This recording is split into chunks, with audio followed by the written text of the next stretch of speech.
Okay. So I have updated the assignment. It's due on 15 July, midnight. So that's a Saturday. I got some students asked me about the um, CentOS. So I have updated the link. Did anyone try to access it? Which is working? Oh, so it's working. So you try to follow all these steps and uh, try to have an up and running OS, CentOS, maybe by today. Right? This should be an easy. This should be an easy step. Yeah. Any problems already? Have you tried to do this step? The recitations will start from Wednesday. We won't have recitations today because we are still fixing the recitation TA.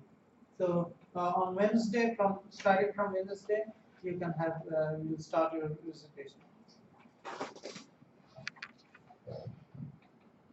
So just briefly, I want to go over the lecture. So the purpose of this project is to basically the first presentation that we are discussing. So you have to go from a language and develop a lecture for that language. So what does that lecture do? Takes a program, gives out tokens. Now what is the algorithm that you have to implement? You have to implement the largest matching prefix first algorithm, which we will discuss today. We just started discussing a little bit, but we'll finish it off today, and then you can start improving. Right? The most important thing that you need to do for this particular project is develop a stack. So that stack, you should start writing code for that stack right now. Now maybe for this project you won't need that stack, but yeah, we'll see. Well, once we get into the details of the project, we'll talk about it. So these are the different token types. These are regular expressions explaining those tokens. Right? So given a program, so for example, one program is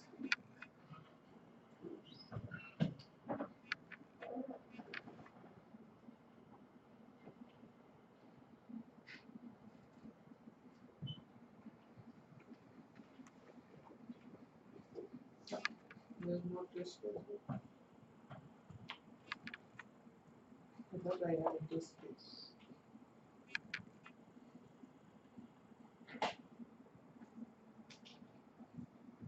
Oh, these are here in the zip folder.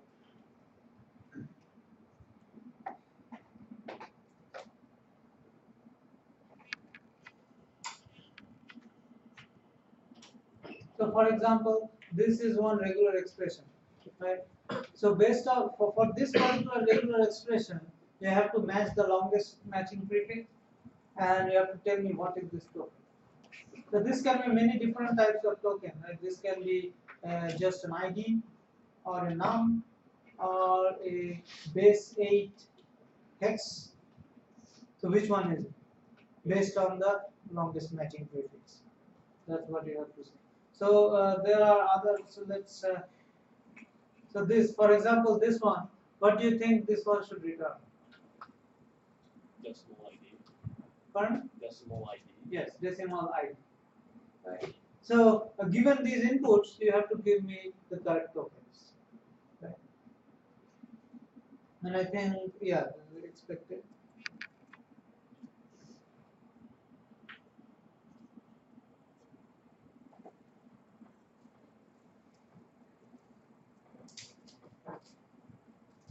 Yes. So decimal in this case we call it real num. Right? We don't really have decimal. We call it real num, so it gives you real number and then ID. That's what it was. So also there is another token called end of file that is by default is there in every file. So the lexer.cc code that I have already uploaded, you basically have to modify this code. This lexer.cc code already has all this end of file and all those characters already embedded. So whenever you run the lexer.cc with an empty file, you will see an end of file token in your result. So you don't have to worry about end of files. What you need to do is you need to write some code. This keeps space. That's it. Scroll a little bit. Yes, go.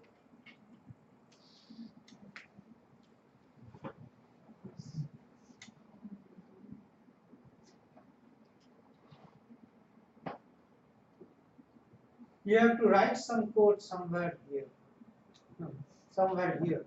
Line 102. Line 102? I don't have the line number here. Okay, anyway, we'll talk about that later. You first try to do CentOS. So you can just use the lexer.cc, lexer.h that I have provided and just modify it. So for this, I don't think you need any stack. But it's a wise idea to start implementing a stack because next projects will have this, and you will build upon this code as well. Are there any IDEs we could use for CentOS that you would recommend? You can write your code in Visual Studio, but then you have to compile back in CentOS. Okay. Don't compile in Visual Studio. Right. So you can definitely write it in Visual Studio. But I would suggest just use a TextPad. TextPad is better.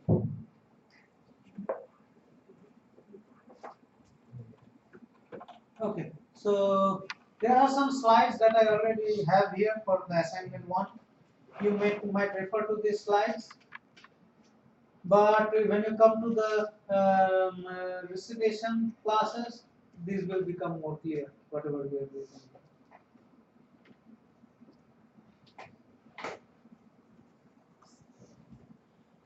Okay, so let's continue our discussion on lexical analysis and regular expressions. Okay, so let's do a brief recap of regular expression. So we said that there are two things. First of all, there are regular expressions and there are languages. Right? So let's start discussing with the notion of alphabet set. So we said that alphabet set is sigma. We said that sigma can be infinite, but there is no real use of an infinite alphabet set. So we said that we'll limit our alphabet set to a finite set of alphabets. Right. Then we also defined another set called sigma star. Sigma star was the set of all possible strings that you can generate using that alphabet set. So we said that alphabet sigma star can be infinite. Right? You can generate any number of strings, and these string lengths can be infinite as well. You can big strings you can generate. So sigma star is another set which is an infinite state set, and it is the set of all possible strings from the alphabet sigma.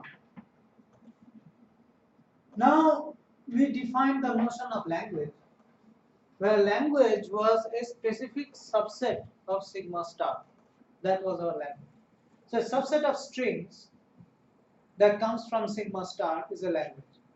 So sigma star itself is a language, right? That subset can be exactly equal to sigma star. So sigma star is a language. So that language is any string that is from the alphabet sigma. So language is a subset of sigma star. Now then we came to the notion of regular expressions. Why did we come to the notion of regular expression? We wanted to describe strings following certain rules. We wanted to go towards English language, but not really English language. We wanted to go towards English language. So in English language, we do not have any words possible. We have certain subset of words. And these words follow certain rules to combine alphabets. Further, words follow certain rules to make statements. Statements follow certain rules to make paragraphs. Okay? So those rules, how do we specify those rules? We say that one way to do that is regular expression. We'll see that that is not the only way and that is not the best way. But that is just one way. Right? One way to have rules is regular expressions. Now remember, there is a clear distinction between regular expression and language. What is the distinction? Language is a set of strings. Regular expression is not a set. It's just some equations. Regular expressions by itself don't mean anything. These are some patterns. Right? Patterns are not sets. So one such pattern is the phi. What is phi? I don't know. Something. Phi is something. Some expression. Right? Then we know that there's this epsilon string. Epsilon is the empty string, and we made it very clear that empty string is not same as empty set. Right? a set with an empty string is different from an empty set. And we kind of saw what is the power of empty string when we did concatenation. Right? When we did concatenation of two sets, sets with an empty string gave us different results. Right? So you should never confuse between an empty string and an empty set. So that is very important. So that empty string itself is a regular expression. What do we do with it? We don't know. A, well, A is an element of the alphabet, that itself is a regular expression. Then we have this weird expression R1 bar R2. We don't know what it is, but that's a regular expression. Then R1 dot R2 is another regular expression. What do we do with it? Nobody knows. Then within parentheses R is regular expression, R star is another regular expression. So at this point, unless we define a language of regular expressions by themselves have no meaning. Those are just patterns that you see. Now we define language. So language of regular expressions. So what we say that language of phi is phi. Language of epsilon is a set that has the empty string in it. Language of A is a set that has the string A in it. Language of R1 bar R2 is a set that is the union of language of R1 and language of R2. Similarly, language of R1 dot R2 is a set which is the Cartesian product of the two sets, language of R1 and language of R2. We saw some examples, right? We saw some examples of these type of sets. Then we saw some examples of concatenation, and that is where we understood the power of epsilon. So these two sets are different because you have, one has the epsilon, one does not have the epsilon. So if this was the same as the empty set, then these two sets would have been the same. But this is not an empty set. So that's why these two sets are different. And the moment we do concatenation, we find that if we do a concatenation with a set that has the empty string, the results are very different. So one of the results without an empty string is this, whereas with the empty string we have also A and B in that set. Right? So very different. Be very careful about this because this is the most common mistake done in exams. You just consider, oh, this is empty string or empty set. No, that's a very different thing.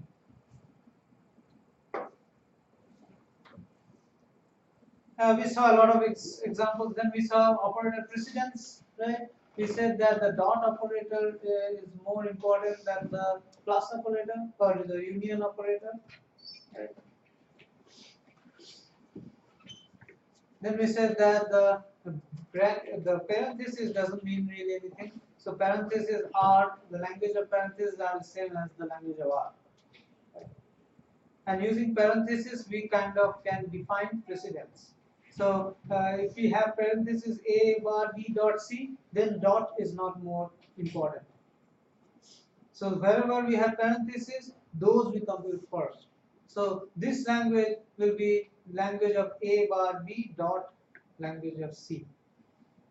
Instead of being language of A union language of B dot C. Since we have parentheses, it will be language of A bar B dot language of C. Right? Then we came to a very tricky definition of the Kleene star operator. Right? Language of R star, how do we define that? So what we learned that whenever we have R star and we want to have the language of R star, the first thing we should do is take the empty string, put it into the set. That is the first thing, blindly we should do that. The second thing that we should do is calculate the language of R, right, and put it into the set. That is the second thing. The third thing we do is calculate the language of R and then language of R dot language of R. So we calculate language of R dot language of R. So which means take the language of R and take it again, concatenate the two, right? So which means find the Cartesian product. So once we do that, then we add that set into the add that the result of the set into that set. Okay. Oh, by the way, I forgot your TA is here.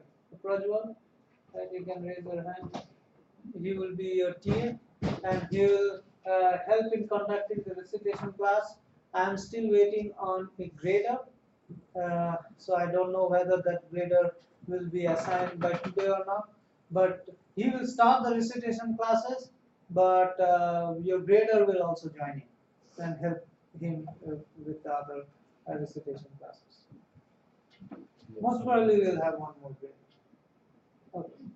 So yeah, so coming back to the Flynn star operator, so you do lr.lr, put it into the set, then lr.lr.lr, put it into the set, do it infinite number of times, then you will get to Flynn star. Now, how do you do it infinite number of times? We don't know. We have to see how to combine. So one of the recursive definition that we learned about is this, that you define new variables. L0R is just a set with the empty string. LIR is computed as li minus 1 r dot lr. That is the definition of Flynn star operator.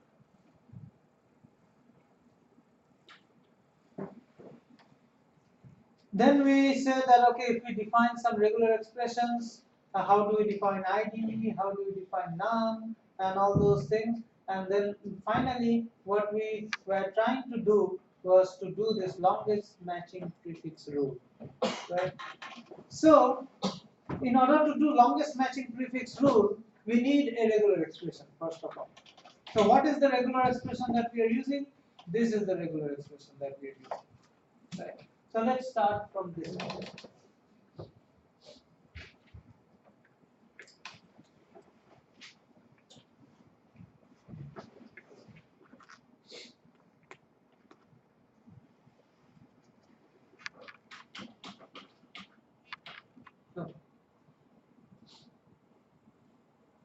So this is our regular expression, which means ID is letter, dot, letter or digit or underscore star. Then dot means the slash dot. That is another regular expression.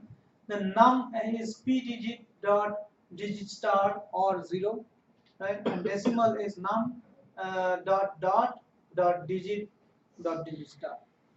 That is our regular expression. Now what we need to do is we need to follow this regular expression and give out tokens. So given a string, we need to follow the regular expression and give out tokens. What are the tokens? ID, dot, num, decimal. These are our tokens, right? So let's see how do we do that. We saw some examples, but let's look at the longest matching prefix rule. So what we need to do, starting from the next input symbol, find the longest string that matches the token. Right? I mean, by looking at it, it sounds pretty easy, and it is pretty easy, but it can become difficult when the string is long. So we have to have certain rules. We have to follow a algorithm, right? A definite step, a definite sequence of steps. So what is that algorithm? So this is the algorithm. So you have this string 1.1 ABC 1.2. So by just looking at it, what should be the output? What should be the possible outputs? If I run a Lexer onto this, it should be decimal ID decimal, right? Any other outputs that you can think of? Decimal ID. It should be decimal ID decimal, right? Let's see whether it is decimal ID decimal or not. So initially, this algorithm starts with a header. The header is just before the string starts. So at this point, there is no symbol. Then you move the header by 1, and you parse that first num, for the first token. No, not token. Sorry, the first byte. You parse the first byte. So before you parse the first byte, you have to have these 4 columns. So the first column is the status of the header. Where is that header? The second column is which one is matching, which token is matching now. The third one is what are the potential matches. So these did not match perfectly yet, but has potential to match. And then the third column is what is the longest match. Now initially, since you haven't parsed any of the bytes yet, any of the symbols yet, so all this matching and longest match are empty. But potentially you could match anything. So all the tokens match potentially. Then you parse the first. You see that this is the symbol 1. This is a what? This is a p digit, right? So if we look back at the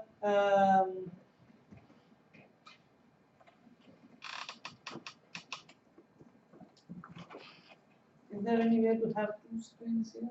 Because I want the language there on that screen, so that will be helpful. So how do I do that?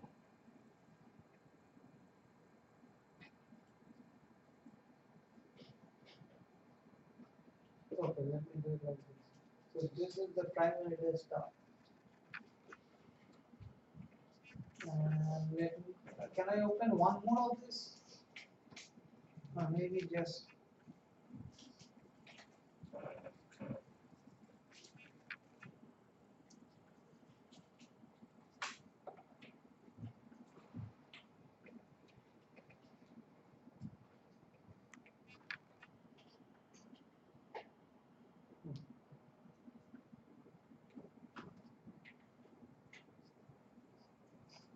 oh.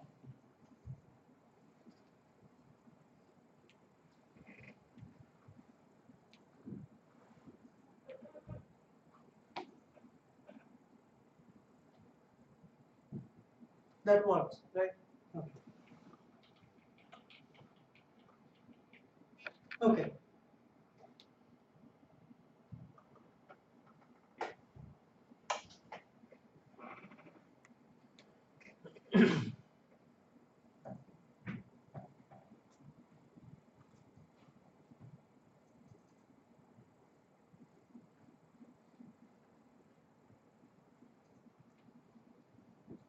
Yes. So the first string, we say that okay, that is the first symbol is a num. Why?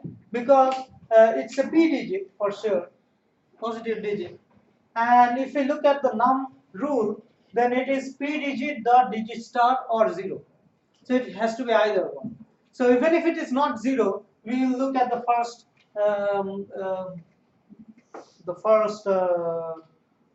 rule, right? So p digit dot digit star. Now digit star can be empty. We know that language of the Green star operator, the first thing that it has is the empty string. And if we concatenate with the empty string, we get p digit. So since this is p digit, the first one, so num should match. It's not a potential match. I mean, it is a potential match, but it is also an exact match. Right? If you just stopped here, the num would match. Is that clear? Right? So num matches. Now, what are the potential matches? The potential match can be decimal because the first part of decimal is num. So num has matched. There is no contradiction. Right? We don't have any contradiction yet for decimal. So decimal is a potential match. And since we have p digit, num can have some other things after p digit, right? So num is also a potential. Num is a match as well as a potential match.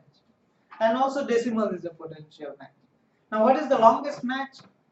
Up till now, we have num as the longest match. Because we couldn't match decimal yet. Decimal is a potential match, but it did not match yet. So num is the longest match. What is the length of it? Just one hour. Then we parse the next one. We see that this one is a dot. The moment we see that this one is a dot, num is out of the question because num doesn't have dot in it, right? So there is nothing matching. It's not even matching decimal. Why? Decimal is a potential match, but it's not exactly matching decimal because in order to match decimal, we need to have some number after dot. We don't know whether that number is there yet. So it's not matching anything. Yes. Is there a reason why the dot's not matching the symbol dot? Because on the lexical analysis we have a dot token.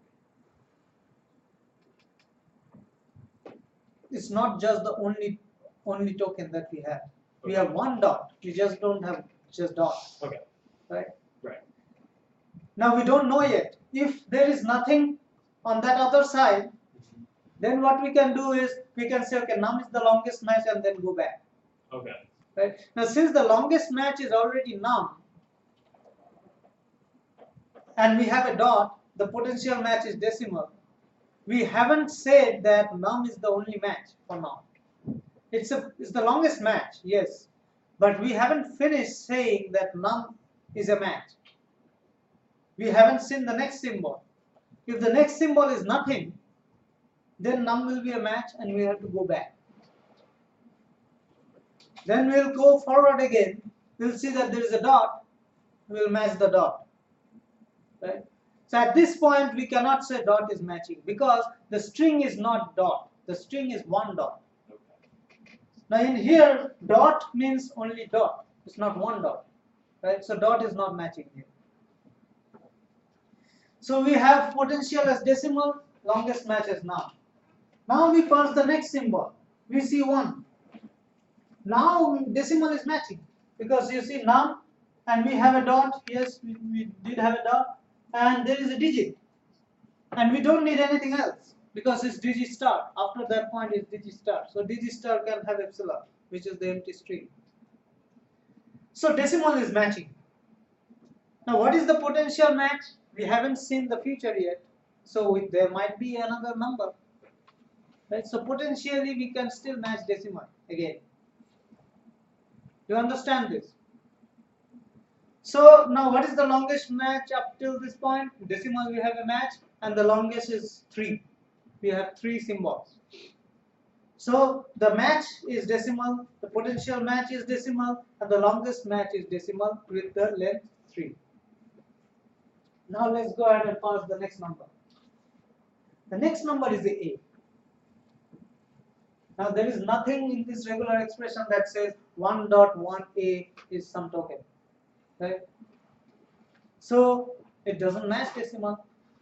There is no potential match also. You cannot match anything else because ID doesn't have a dot, right?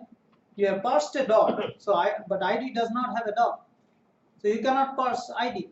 You cannot do just by itself dot because it's 1.1a. So there's no dot, not just a dot. You cannot match num because there is a letter num. So nothing matches. If nothing matches, what you do is you go back. Go back and see what matched last time. What was the longest match last time? And you output that. Right? So you go back, which means now you are at 1.1. So that 1.1 becomes the decimal match and its length is 3. Now you restart. You restart the longest matching prefix rule. Right? You restart this. So now when you restart from A. Right? So now 1.1 you are done. You output that this is a decimal of length 3. So the first token that you get is decimal. Right? Now you retract back. So you are done with 1.1. Delete that string. You start from A, B, C 1.2. Right? Now potentially this can be anything because we haven't seen anything yet. So now you see the first letter. What is that? It is a letter. The first one is a letter. What starts with a letter? Nothing but ID. Right? So it matches ID because if you can just have one letter and you're done. That can be ID because everything else is star. So potentially you can have empty string. Right? So it matches ID. ID is the potential match, the only potential match because that is the only token that starts with a letter. Right? So that is the potential match and the longest match is ID, 1. You do it again. Yes, ID is matching, potential is ID, longest match is ID, 2, ID, 3. Now you have a num or a digit actually. So in here still ID matches because you can have letter part of the star, and this is letter or digit or underscore. So you can have digit as well there. So ABC1 can be an ID. Do you understand this, or anybody has problems with this? ABC1 being an ID? Any questions? Anybody? So everybody understands why ABC1 can be an ID, right? Because you have letter, then letter star, the letter or digit or underscore star can be either a sequence of letters and digits mixed together, right? And underscore mixed together. Here we don't have an underscore. So ABC1 can be an ID. So ID comma 4 is the longest match. Then you have a dot. Now there is nothing that says okay letter digit star and then dot. Right? There's no token that is matching. So then what you do? You retract.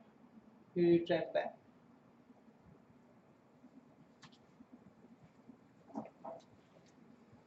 You retract back and you say that ID comma 4, the next token is ID. Right? You say that the next token is ID.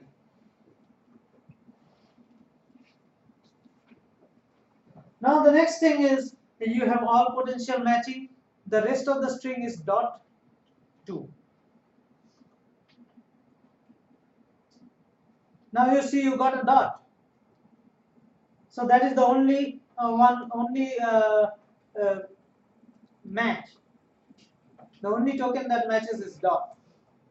There is no potential match because once you have matched dot, there is no other token that matches dot. Right? So you output dot. So here dot 2 doesn't match anything. So you retract back. Next again you match everything. So the next string that you want to, next part of the string that you want to parse is 2. Now 2 becomes now. It matches now. And that's the end of the string. Right? So initially we said that this string should yield decimal ID decimal. But with the longest prefix, matching prefix rule, the output was different. The output was decimal ID dot num. Right? So that is totally different from what we perceive. That's what should be the output. So you have to be very careful. Whenever you are given a string, you have to use this algorithm to parse. It doesn't matter what you perceive. What you perceive might be totally different from what a machine perceives. In order to know what a machine perceives, you have to run algorithms. And this is the algorithm that you run, longest prefix matching. So when you do your assignments, before you come to me saying that okay, this machine is giving wrong result, I am correct, you just analyze this rule. Right? You have to analyze this rule and see that what you are perceiving, is it the same thing that the algorithm is saying? Because this is a live example. We made a mistake. It's not decimal ID decimal. It's decimal ID dot num. Right? That is what the algorithm outputs. So that is how you should write the algorithm. So this algorithm is the longest matching prefix. That is what Elixir uses. And we will also use the same thing. Any questions up to this point? Any questions on the longest matching prefix rule? Yeah. How are the tokens defined on the machine? Is that through a table? How are the tokens defined? Okay, so yes, it is through a table, but if you look into this code,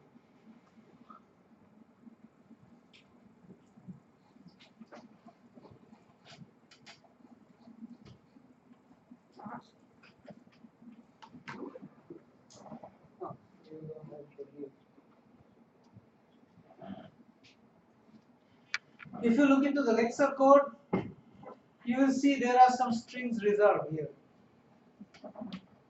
What are these strings? These are tokens.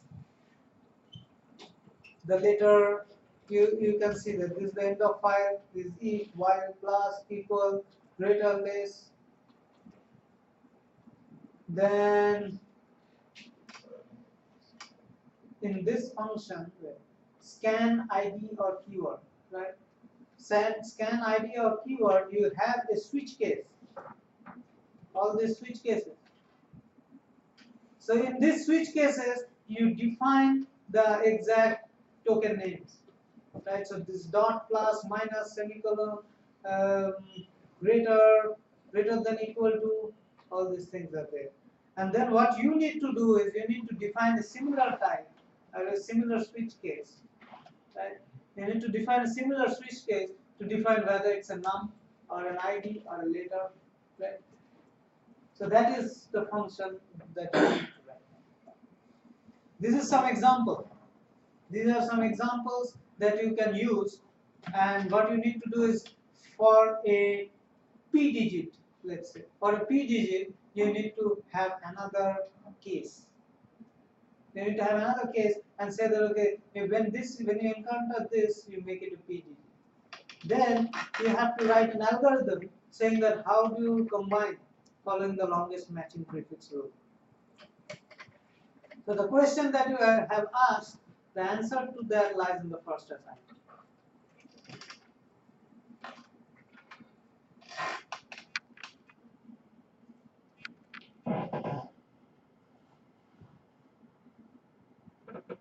Any other questions for the longest matching prefix rule?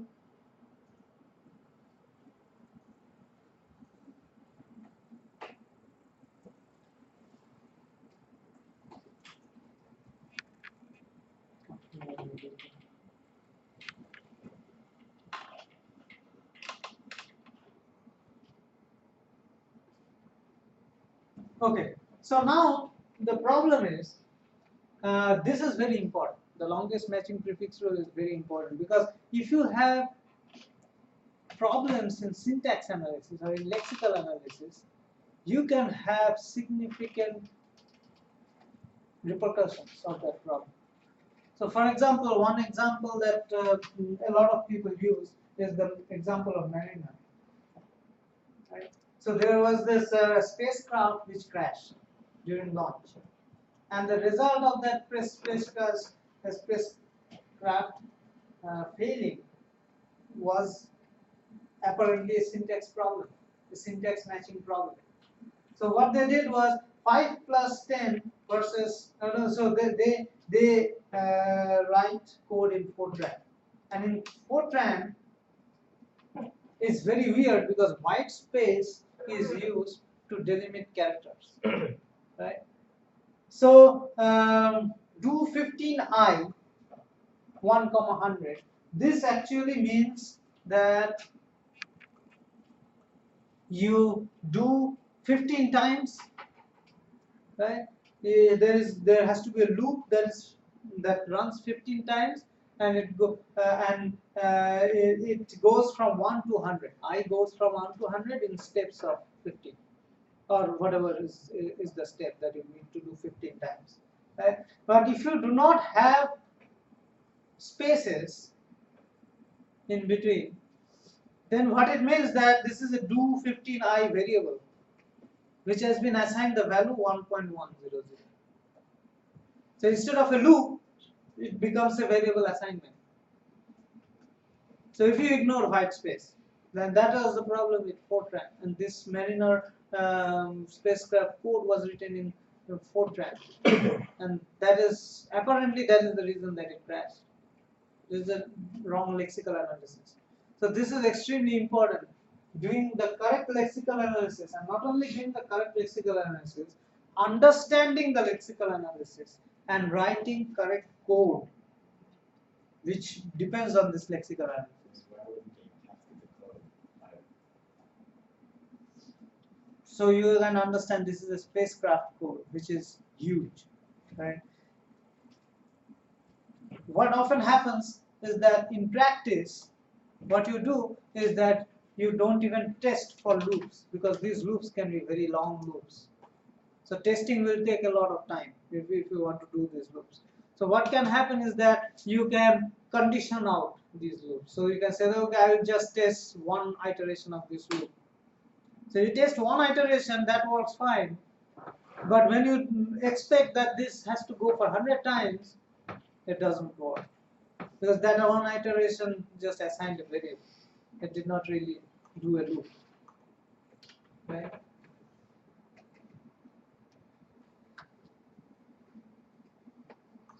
So lexical analysis is of extreme importance. So now what we'll do is we'll go to a different topic. So this was regular expressions. Now what we'll see is lexical analysis, but using a different mechanism. Because there are certain drawbacks of regular expressions. We'll see what are the different drawbacks of regular expressions. Now before we go into that, do you have any questions regarding whatever we talked about? So we talked about regular expression, languages, as well as parsing. So, could you tell us which chapters of the book kind of Which chapter?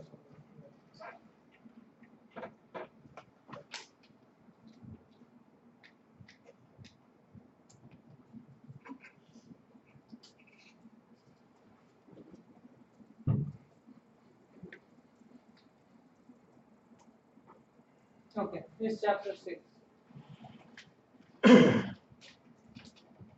This chapter 6 it starts with lexical structure of programming languages, but the problem is it starts with context-free grammar. That's what we'll talk about next.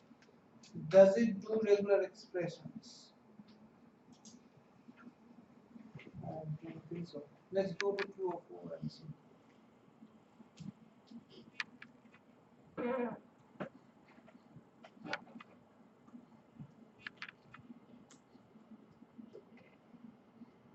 Yes, I think it does regular expression. So initial part is regular expression and then it goes to context-free grammars. So this is chapter 6.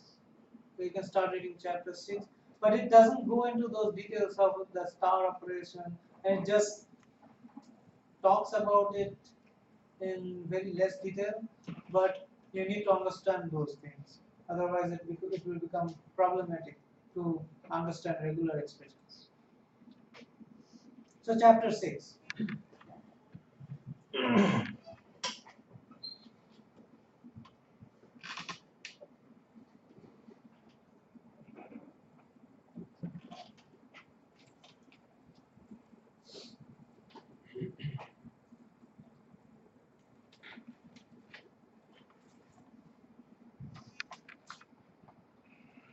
So again, we are doing syntax analysis and we only saw regular expressions. So again, reiterating the goal of syntax analysis is to transmit. So we need to take tokens, whatever was given out from that regular expression, and make it something useful. Right? So at this point, what we know is that we can run a lexer and it will give us tokens. That's what we know. But now we want to make sense of the sequence of tokens that we get.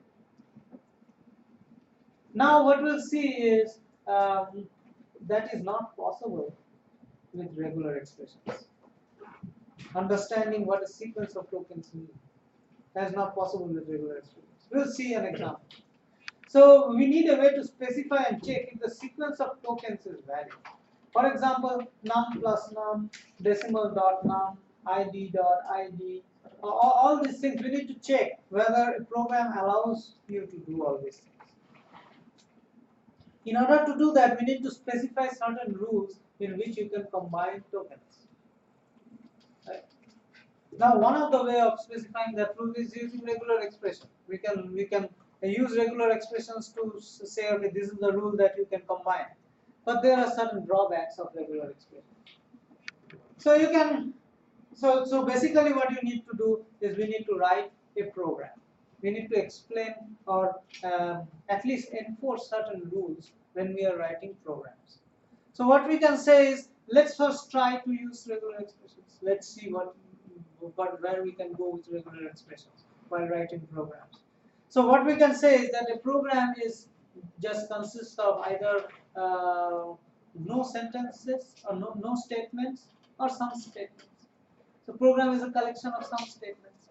It can be an empty program as well, right? Just an empty file.c. That can be a program. So what we can say is program is statement star. Right? So what is a statement? Statement can be an expression at a plus b, a minus b, right? It can be an if statement, it can be a while statement, it can be an assignment, right? C equals a plus d. It can be anything of that sort. Then we have to also have a different notion that of operator. Now, since we have said that statement is an expression, what is an expression? Expression has some operators, plus, minus, divide. So let's define those operators. So operators is either plus or minus or multiplication or divide. Now then what we can do is we can define this expression like this. Expression is num or id or decimal, and we have an operator on that with another num, id or decimal. So it can be either num, so 3 plus 2, that is an expression, or a plus 3, that is an expression. A plus b is also an expression. 1.1 plus c is an expression. 1.1 plus 2 is an expression, as well as 1.0 plus 3.2, that is also an expression, right? So expression has two parts.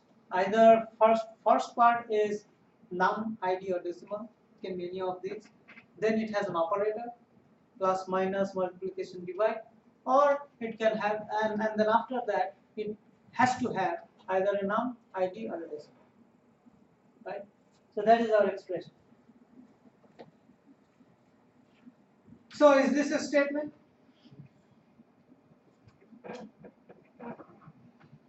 Yes. Right? Yes. What is this statement? This is an expression. So you have num plus then id, then another num. Sorry. So that becomes an expression. So that is also a statement. So this in itself is the program. Right? This one, Yes. is it a program? Yes. Is it a statement? Who says yes? Who says no? Who all agree that this is a statement? Who all disagree? You disagree. Why? Because these are letters, not, we need either number, ID, or decimal. Okay. So if you see foo minus bar, when we do get token or when we do the longest prefix matching, what tokens will we get? ID operation ID. So we will try to match the longest prefix. We will first see, okay, foo f is a letter. So what is the potential match? Potential match is ID, and it also matches ID, right? So we'll go up to FOO, and we will then parse the operator. Now here then there is no match. There is no regular expression saying that later star operator. So we'll stop here and we'll come back and we'll output that, okay, first one is the ID, right? Then the next regular expression that we'll parse is minus. Nothing else except for operator matches, right? So we'll output, okay, this is an operator. And the next thing is bar, so we'll get another ID, right? So now what we have parsed is ID, operator, ID. So that matches our expression, right? So it matches expression. So if it is an expression, then that means that can be a statement. So a statement is an expression, or if statement, or a while statement. So this is a statement. So if this is a statement, then it is a program. Is this a statement? No. Why not? We will have something that has another operator after the less. ID numbers.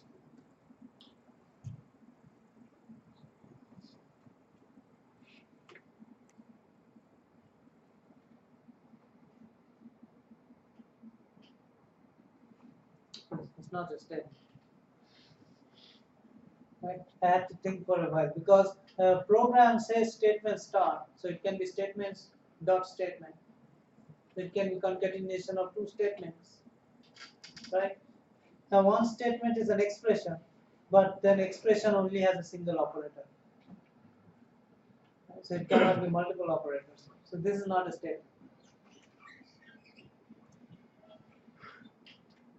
So we can kind of specify some programs. We can kind of specify some programs using regular expressions.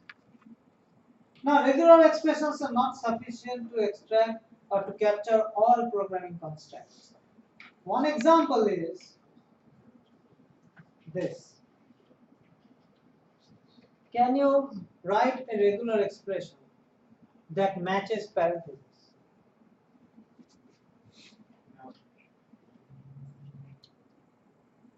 Try. Why not? You need recursion for that. The regular expressions have recursion. Just say,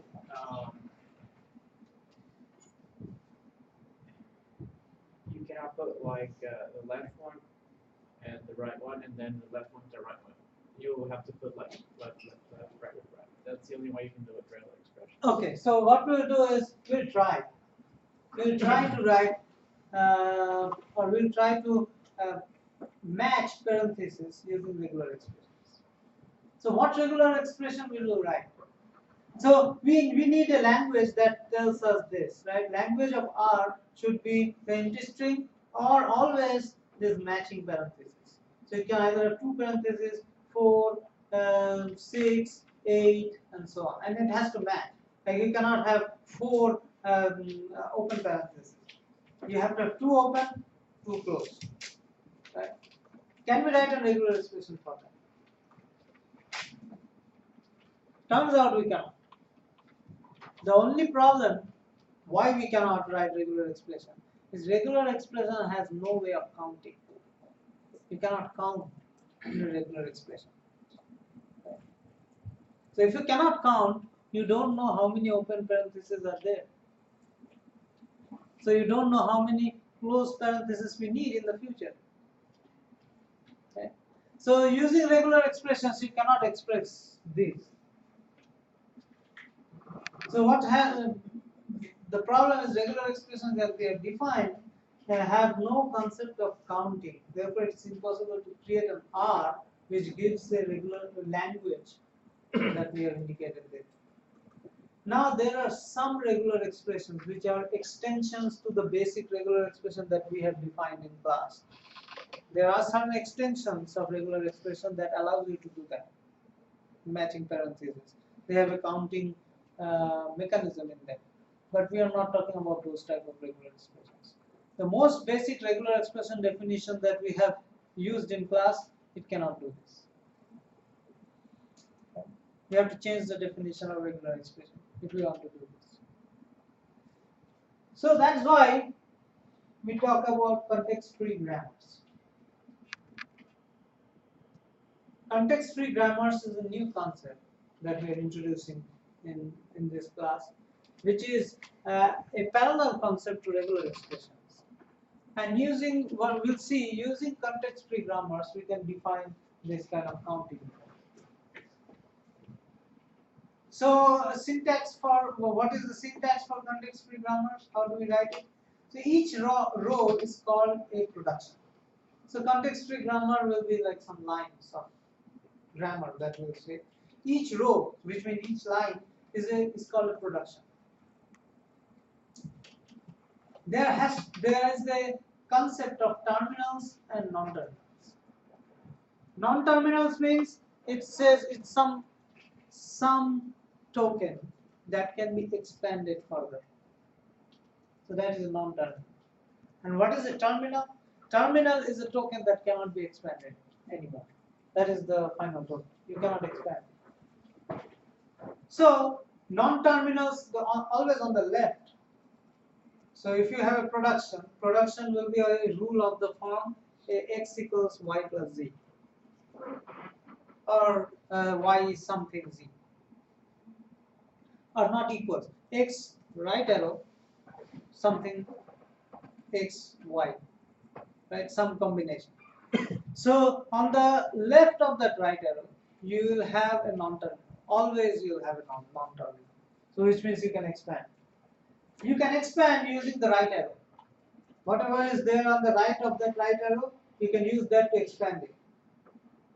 On the right of a right arrow, you can either have non-terminals or terminals. Right? So which means you take a non-terminal right arrow, expand it further, make it a non-terminal terminal, and then you can take that non-terminal which was on the right and expand that further. You can go along that way. Non-terminals will start with an uppercase in our examples. So any non-terminal that we have will start with an uppercase. Terminals will always be in lowercase. Right? And these lowercase terminals are the tokens that you get from regular expressions. Right? Using the lexer, whatever tokens that you get, those will be lowercase, and those are the terminals. Okay, so terminals are basically tokens, and they will be expressed as in lower cases. S will typically be the starting non-terminal. So whenever you have a context-free grammar, you have to start somewhere, right? You have to use one production rule to start, and that production rule will have a non-terminal called S. So whenever you see that in a context-free grammar you have S, you start from there. That is the starting non-terminal. So let's see how we can match parentheses by defining context-free grammars. So one way of doing it is the first, we can have this production rule. S goes to empty string. Whenever we have empty string, we have matched parentheses. Okay? So 0 versus 0. Then we have this. S goes to open parenthesis S and close parenthesis. By just writing these two rules, the contention is that we will have a case where it is matching parentheses. So this context-free grammar will never parse or will always throw an error whenever you have mismatching parentheses. How? Before we go there, we can also write it like this. Right? We can also write a context-free, combine these two. Right? We can combine these two to write this. That S goes to open parenthesis, S close parenthesis, or the empty string. So let's take this example. How do we derive this? So if we say that S goes to epsilon empty string, and we have this rule as well, then which means we can say open parenthesis S. We know S can go to epsilon, so we make S go to epsilon, then close parenthesis. So we have this. Now whenever we concatenate with empty string, what we have? We can just eliminate that empty string. Right? So this is open parenthesis, close parenthesis. Then what we can have is we can apply this rule again, the first part of the rule again, and we say that S implies open close S. Now S also implies this, we know, right? So what we can do is we can apply that and get 2 open parentheses, 2 close parentheses, right? And we can do that infinite number of times.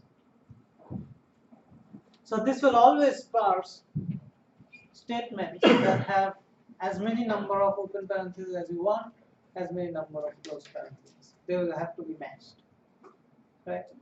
So that is an example of usage of context-free grammar and doing open and close parentheses. Let's take some more examples. So let's say this is a context-free grammar, right? Why is this a context-free grammar? Because we have production rules, and each rule starts with a non-terminal on the left-hand side. Then we have an arrow.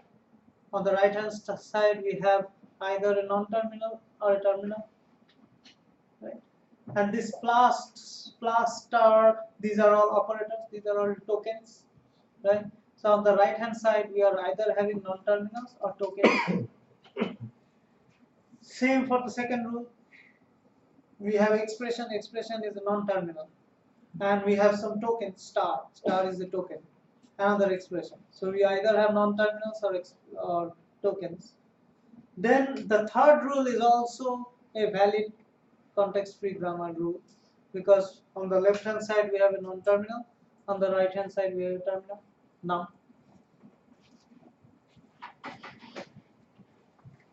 Now how can we expand this? What all different things, what all different examples can we have? So we can apply a rule, expression star expression. We can have expression star 3.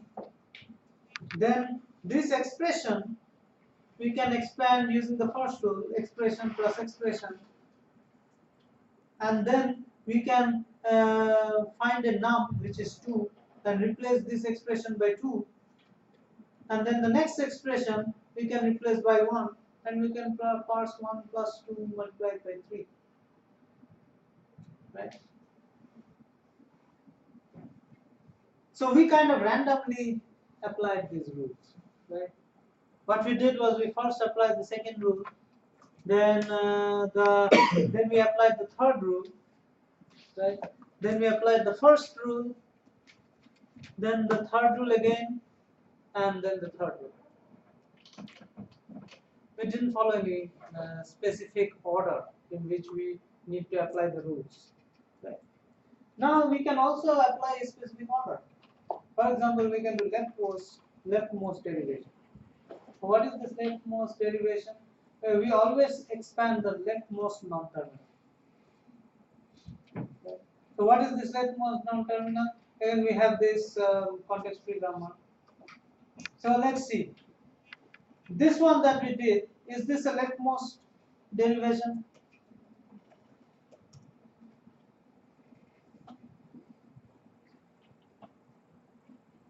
Why not? Because on the first expression times expression, you created the 3 from the second expression versus the left expression. So yes, so we here it breaks the rule. It's not leftmost because I first derived this. Right? This is the rightmost non-terminal. So this is not leftmost. So what would it be if we want to do leftmost? So let's say this one. This one, is it the leftmost derivation?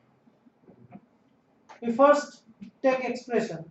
If we expand expression, then that is leftmost as well as rightmost, because that's just one non-terminal that we have, right? So it does not matter what rule we apply the first time, because it can be either leftmost, rightmost, however you think. Now, the moment we have expression star expression, then for leftmost derivation, we should only look at this first, the left one. So we expand the left one as expression plus expression following rule 1. Then what we did was we took the leftmost again, which is this expression. We applied the rule number 3 to make it 1. Then which one should we use? Which one should we expand? The next expression that we should expand is this one, because that is the leftmost. Right? So we expand it to make it 2, and then the final expression that we have is 3. So 1 plus 2 multiplied by 3. This is a derivation that we did, which was leftmost derivation. Right? Similarly, you can do rightmost derivation. So what is the rightmost derivation? So this is always expand the rightmost non-terminal. Is this a rightmost derivation?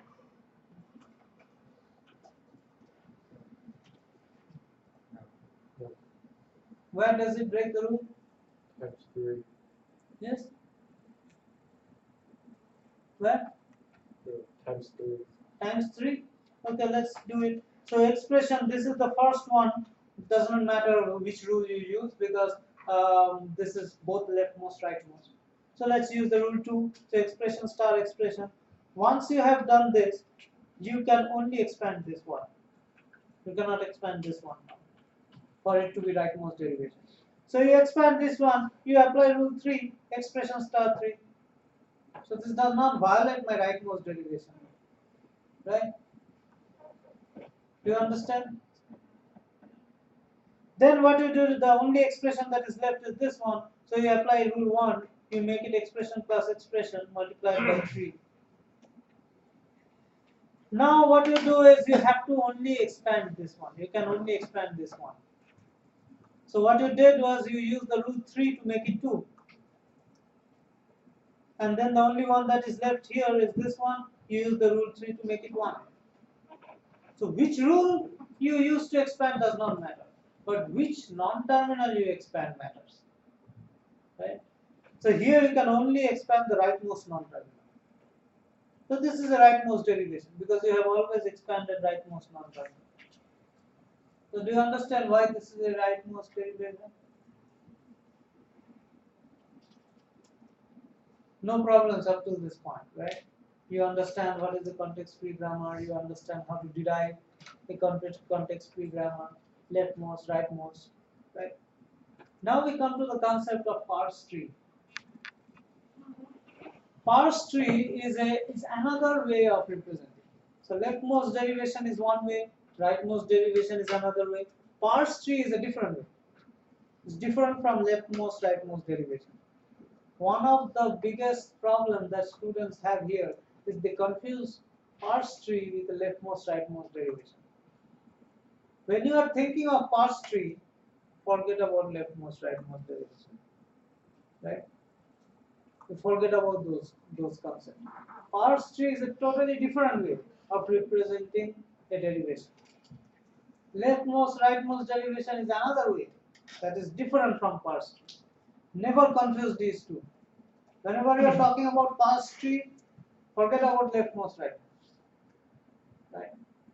So parse tree is what we can also represent derivation using a parse tree. So parse tree we talked about in the second class or maybe the first class, I forgot. So we said that what happens is Alexa gives you tokens, and using that token you run a parser, and the output of the parser is a parse tree, right? So we'll talk about what is a parse tree. So let's say this is a one derivation. Whether leftmost, rightmost, we don't know. Right? Now forget about it. So this is a derivation.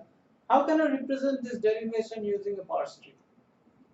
So what you can do is, you first start with an expression. So this is the non-terminal that you started with, right? This is the non-terminal. So whatever next non-terminal you started with, make that the rule. Then you use some rule. You use some rule to expand this. So that rule can be expressed as children nodes of this initial rule. So how you can do this? You have three components to that rule. One is this right non-terminal. Then you have a operator, and this is left non-terminal. You have an operator and then a right non-terminal. So make this the left child, this is the middle child, this is the right child. Very simple. Expression star expression, right? Then what you did, you took the right child, which is this one, and used the rule 3 to replace it with 3. So you have that 3 as a child of that right expression child, right? Then you cannot expand this one because this one is a terminal. So terminals you cannot expand. Then you come to this one. This you expanded following the rule exp plus exp, right? So similarly, you have 3 children of these exp now, right? So you expand it like this. So this is the expression, then plus another expression. This is a terminal, you cannot expand this anymore. Then what you did was you took this terminal or non-terminal and expanded it using rule 3, made it to a terminal. So 2, and then you took this expression, made it to 1. So this is a representation of the derivation that you just did. So in this way you can use parse trees to represent derivations. It does not matter whether it's leftmost, rightmost, nothingmost, right? Does not matter. Parse tree is a totally different concept. However you have derived, you can represent that using parse tree. So derivations and parse trees can show how to generate strings that are in the language described by the grammar. So whatever string you can, which are legitimate in a context-free grammar, every string will have a corresponding parse tree representation. So do not have a parse tree representation, then that means that string is not in the language. Right? That string cannot be parsed using that context-free grammar. So every string that can be parsed using that context-free grammar can be represented using a parse tree. Right? But we need to turn a sequence of tokens into a parse tree. Who does that? A parser does that. So parsing is the process of determining the derivation. So you have certain tokens. How did you derive the context-free grammar rule? That is what a parser does. So then you have to extract a parse tree from a sequence of tokens. How do you do it? How do you extract a parse tree from a sequence of tokens? That is probably assignment 2. Yes, that will be assignment 2. Right? We'll talk about that much later. But the methods we'll talk about now. So you have to now derive a parse tree from a sequence of tokens. Now it can lead to several problems. In specific, two major problems we'll talk about. One is ambiguous grammar, and another is we need to make the parsing efficient. Right?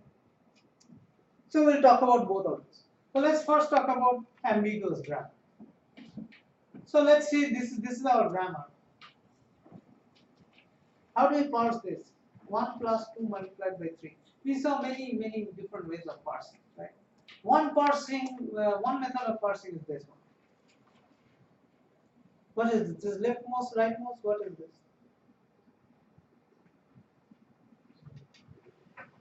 Leftmost. This is leftmost, right? This is leftmost parsing. And another possible way is this. This is leftmost, rightmost. Which one is it?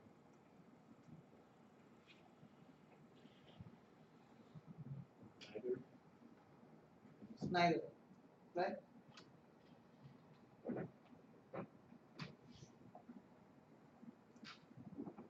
Is this a correct parsing? This is a correct way of parsing, right? We haven't used any different rules. Now let's derive the parse tree for this. These two different derivations. Can we derive the parse tree for this one? Can we try? How will you derive it? So for the first one, how will the parse tree look like?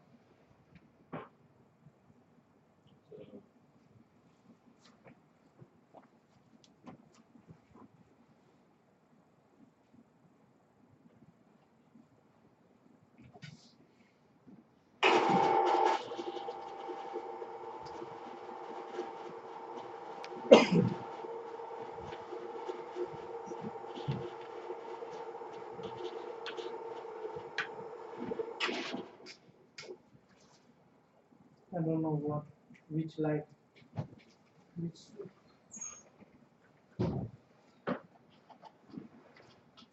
Anyways, so for the first one, let's write the parse tree. So we have an expression, right?